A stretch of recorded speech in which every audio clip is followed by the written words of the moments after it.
పొరపాటున కూడా ఈ నలుగురితో స్నేహం చేయకండి. జీవితంలో కష్టాలు చుట్టుముడతాయి. ప్రజలు ప్రపంచంలోని అనేక రకాల వ్యక్తులను తరచుగా కలుసుకుంటారు. కొన్నిసార్లు స్నేహితులు కూడా శత్రువులుగా మారతారు.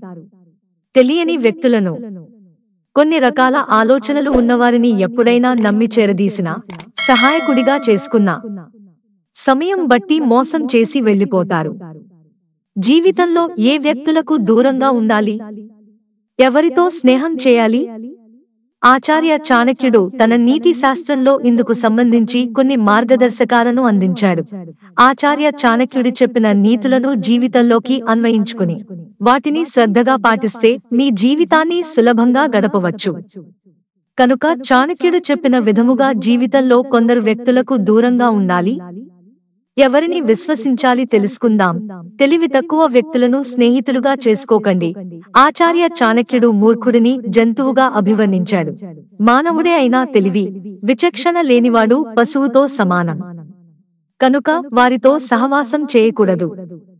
అలాంటి వారితో సహవాసం చేసే వ్యక్తిని ఎప్పుడూ కష్టాలు చుట్టుముడతాయి. మూర్ఖుడైన స్నేహితుడు కంటే తెలివైన శత్రువు మంచివాడు. అహంకారితో స్నేహం చేయవద్దు.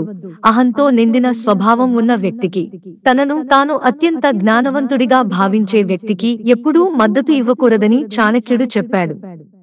అలాంటి వారు పిల్లిలా ఉంటారు.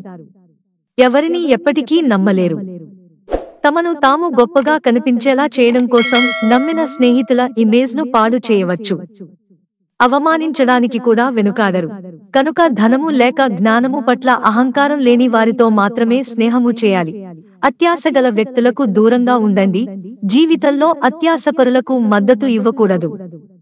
మీతో సమానమైన వ్యక్తులతో ఎల్లప్పుడూ స్నేహం చేయండి. తనకంటే బలహీనమైన, అత్యాశ కలిగిన వ్యక్తితో ఎప్పుడూ స్నేహం చేయకూడదు.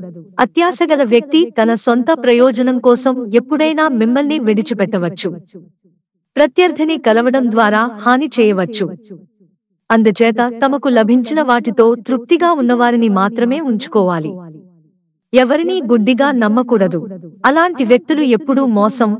ఆచార్య చాణక్యుడు తన విధానంలో చెడ్డ వ్యక్తిని ఎప్పుడూ తనతో ఉంచుకోకూడదని చెప్పాడు. అలాంటి వారు పాముల కంటే ప్రమాదకరం. పాము అవతలి వ్యక్తి తనకు హాని కలిగించినప్పుడు మాత్రమే కాటేస్తుంది. దుష్టుడికి విశ్వాసం ఉండదు. ఇలాంటి నేచర్ ఉన్నవారు ఎప్పుడైనా ఎక్కడైనా ద్రోహం చేసి ప్రాణాలను తీయవచ్చు.